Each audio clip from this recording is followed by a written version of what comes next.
बिस्मिल्लाहिर्रहमानिर्रहीम जी, मैं हूं मीर अफजल गुलजार और आप देख रहे हैं DMM न्यूज़। इस वक्त मैं मौजूद हूं इस्लामाबाद उस मुकाम पर मौजूद हूँ जहाँ पर इंसानों के लिए बस्तियाँ बनाई जाती हैं और उनकी एक जदीद तर्ज अमल ज़िंदगी उनको दी जाती है और वो काम इंसानियत की फलाह और बहबूद के लिए करने वाले आज हमारे साथ एक ऐसी हस्ती, एक ऐसी शख्सियत है जिसका मैं नाम न मिलूँ तो भी वो मुतारफ़ है। और वो ये अलग बात है कि वो मीडिया से बहुत दूर रहते हैं और उनका ताल्लुक खुशकिस्मती से ज़िला मानसरा से है। शाहिद सन रेड सन के ये मालिक हैं शाहिद साहब, और इनको सदर मुमलिकत पाकिस्तान ने इस बात का अवार्ड दिया है कि ये अपने काम में दयानतदारी, ईमानदारी, फर्शनासी और महारत रखते हैं और उसी चीज़ का उनको अवार्ड मिला है और ये बड़े सादत की बात है। और उन्होंने आज अपना कीमती वक्त, और उनके साथ है हाजी गुलाम हसन साहब हैं और ये हाजी फारूक साहब हैं, मियाँ नादुर्रहमान साहब हैं, काजी मोहम्मद सादिक साहब और ये हमारे दीगर दोस्त मौजूद हैं। बहुत शुक्रिया शाहिद साहब, आप अपना कीमती वक्त डिस्ट्रिक्ट मीडिया मानसरा को दे रहे हैं और आप मानसरा के सरमाया इफ्तिखार भी हैं। आपको अवार्ड दिया गया है कि कौन सी सन में? ये 2020 और 2021 बेस्ट बिल्डर इस्लामाबाद की तरफ से हमें अवार्ड मिला था। मुझे 20 साल हो गए हैं लास्ट कंस्ट्रक्शन में इस्लामाबाद के अंदर काम करते हुए। तो अल्हम्दुलिल्लाह इस्लामाबाद के अंदर रेड सन के नाम से हम काम करते हैं और मुख्तलिफ सेक्टर्स के अंदर ये काम जारी है हमारा। रेड सन नाम ही एक ज़मानत है जी, जब भी जो भी सुनता है तो आंखें बंद करके उस पर एतमाद करता है। अच्छा, मानसरा से आपका ताल्लुक है, मानसरा तरास है और जाहिद खान आपके छोटे भाई हैं। अच्छा, आप ये बताएं कि आपको ये तजर्बा फील्ड में आकर हुआ या आपका कोई बचपन में शौक था या किसी के साथ मिलकर इस तरह के इस काम की इस फील्ड में आप आए? नहीं, ये बाय बर्थ तो बिलोंग टू ज़िला मानसरा और एक छोटा सा गांव है हमारा तिरहा पाए के नाम से। और मेरे वालिद साहब यहाँ पे जॉब करते थे, एज ए सेक्शन ऑफिसर थे। तो बाय बर्थ हम पैदा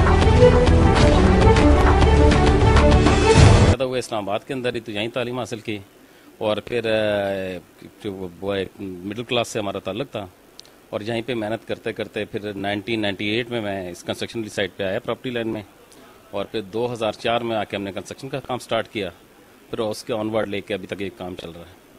माशाल्लाह, पूरी टीम वर्क पे ये काम कर रहे हैं। इतनी ज़मीनें आप एक्वायर करते हैं, पूरे प्रोसेस को आप समझते हैं और अपने जितने भी एतमाद करने वालों के एतमाद को बाहर रखते हैं और इतने अरसे में कभी भी कोई कंप्लेंट, कोई शिकायत कहीं से भी नहीं आई। इस सारी चीज़ों को आप किस तरह मेंटेन करते हैं? देखिए, ये जब आप ना अपने काम के साथ ईमानदारी करते हैं ना काम के साथ, तो चीज़ें बेहतर होना शुरू हो जाती हैं। मुझे लास्ट 2 और 3 ईयर से मतलब इस्लामाबाद के अंदर हम तकरीबन 50 लाख स्क्वायर फुट पे रेगुलर काम करते आ रहे हैं और सेक्टर्स के अंदर मुख्तलिफ जितनी सोसाइटीज़ हैं। अब बहरिया एनक्लेव की सबसे बड़ी बिल्डिंग हमने बनाई है, अभी लास्ट कंप्लीट की है, तकरीबन ये कुछ 40 कनाल के ऊपर है, जहाँ आप बैठे हुए हैं B17 में। यहाँ की सबसे बड़ी बिल्डिंग भी हमने बनाई है, वो भी अराउंड कुछ 27 कनाल के ऊपर है। इस तरीके से हमारे 3-4 और प्रोजेक्ट चल रहे हैं। जब आप अपने काम के साथ, अपने लोगों के साथ ये समझें कि क्लाइंट के पैसे को इमानत समझें और प्रोजेक्ट के ऊपर पैसा लगाएं, तो मैं समझता हूँ कि फिर कोई वजह नहीं है कि आप काम ठीक तरीके से ना हो। हमारे बदकिस्मती से सब कुछ ऐसे हालात, तो ये बिज़नेस के लिए कोई अच्छे नहीं हैं।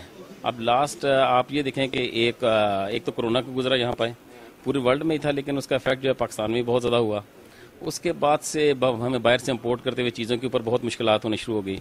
उसके बाद जो यहाँ पे सियासी हालात चेंज हुए हैं, उससे जो डॉलर के रेट के ऊपर इफेक्ट पड़ा है, क्योंकि हमारी तरफ यहाँ पे अपनी कोई प्रोडक्शन वगैरह पाकिस्तान में इतनी ज़्यादा तो होती कोई नहीं है। ज़्यादातर चीज़ें हम बाहर से इम्पोर्ट करनी पड़ती हैं हमें, जैसे लिफ्ट हो गई, एक्सीलेटर हो गया, टाइल्स हो गई, डोर तक हमें बाहर से इम्पोर्ट करने पड़ते हैं। तो उसके से रेट बहुत बढ़ गया। अब अगर आप इस तरह कहें कि अब मेरे जो हालात चल रहे हैं इसमें तो एक आम आदमी के लिए भरना तकरीबन नामुमकिन होता जा रहा है। अगर यही हालात रहे इसी तरह जो चल रहे हैं तो मेरे ख्याल में बहुत मुश्किल और भी बढ़ जाएगी। मुश्किल और भी बढ़ जाएगी। इतनी बड़ी कंपनी के ऑनर सनसनीखेज इनका शफात बता रहे हैं कि महंगाई 35% से अबाव हो गई है, जिसके असरात बराह रास्त न सिर्फ सरमायादार तबके पर पड़े बल्कि आम आदमी भी उससे बुरी तरह मुतासर हुआ। आज मेन मकसद तो यहाँ पे मेन आने का मकसद तो यहाँ पे फारूक भाई हैं मेरे, क्योंकि बिल्कुल जस्ट भाइयों की तरह लास्ट 10 साल से इनका रिलेशन है। तो इन्होंने मुझे कहा कि आज उनका फारूक भाई छोटे भाई का ऑफिस का इफ्तिताह है, तो मैंने कहा मैं लाजमी आऊँगा। हालांकि बहुत कम ही हुआ है, मेरे ख्याल में 2017 में आज तक मैं किसी ऑफिस के इफ्तिताह पे नहीं आया और ना ही कभी किसी फंक्शन में किसी के भी। तो ये मेरे भाई थे, तो इनको मैं किसी बात पे भी ना नहीं करता, किसी चीज़ पे भी। तो बहरहाल ये लोग वो लोग हैं जिनको हमने मोटिवेट किया वहाँ जाके सऊदीया में भी कि पाकिस्तान आए, पाकिस्तान आके इन्वेस्ट करें, यहाँ इन लोगों का हक है। लेकिन बदकिस्मती से जो हालात चल रहे हैं, आप देखें जो पैसे की वैल्यू है, ये जब ये लोग बाहर से पैसा लेके आते हैं तो अगर वो कुछ पे अगर उसको प्रॉफिट मार्जिन आ भी जाए 40-50%, तो पैसा इतना ज़्यादा डिवैल्यू हो जाता है कि ये लोग डिसहार्ट हो जाते हैं। तो ये बड़ा मुश्किल है जब तक गवर्नमेंट की ऐसी पॉलिसीज ना हो कि कम से कम जो सरमायादार है वो देखें, उसको अगर अपने पैसे का तहफ़्फ़ुज़ नहीं मिलेगा तो क्यों इन्वेस्ट करेगा, वो बहुत मुश्किल हो जाएगा। और जो हालात चल रहे हैं इनमें मैं समझता हूँ इन लोगों का बड़ा अहम रोल है। ये अभी भी इस गवर्नमेंट के साथ जो इमरान खान साहब की थी उसके लिए उसकी विजन के साथ आए हैं, यहाँ पे उनके साथ काम करने के लिए आए थे और बड़ी मुश्किल हालात में उन्होंने डिसीजन लिया यहाँ काम करने का। और मैं समझता हूँ ये बड़ापन है इनका और पाकिस्तान के लिए कुछ करना चाहते हैं तो हम इनको वेलकम करते हैं। पाकिस्तान के लिए कुछ करना चाहते हैं और बहुत मुश्किल हालात में उन्होंने अपने कारोबार का और अपने काम का यहाँ से आगाज़ किया। अल्लाह करे हमारी दुआ है कि दिन दुगनी रात चुगनी इनको तरक्की था।